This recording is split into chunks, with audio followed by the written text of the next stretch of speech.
Ko'z qo'rqoq, qo'l botir deb bezda aytishmagan. Xalqimizda shunday maqol bor. 20-25 kun avval bu hovli qanday holatda edi? Mana ozgina mehnatdan keyin hamma ishlar ko'rinyapti, xudo xolasa, birin-ketin. Shu bu xonadonda tunka-fon ishlarini qilib berganmiz. O'zimizning Mashaddagi hovlimiz, mahallamizdagi.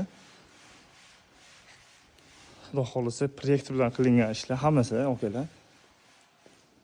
Juda ham ajoyib, sizlarga ham yoqyapti menimcha. Hozir vodostoka ishlarini qo'yib beryapmiz. Shu vodostoka ishlari bilan bu hovlida ishlar ozgina endi, ya'ni kelasi yilga qilinadigan bo'lib turibdi qolgan ishlarni, xudo xolasa. Hozircha butkasi zarur emas ekan. Mana bu joyda ochiq yozgi ayvonimiz bor. Bunisi ham lekin ichlarga ham o'zgacha uslubda ishlaganmiz, mana mebelni tulkalar bilan. Shu joyni o'zi bir ajralib tursin deb umumiy fondan shu joyni boshqacha qilib qo'ydik o'zida. Xudo xolasa, okalar, qo'yni bitsa bu hovlimiz ham krasavchik hovli bo'ladi, juda ham chiroyli bo'lib.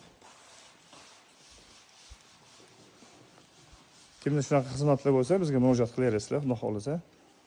Tashqi fasad qismini birgalikda bezaymiz.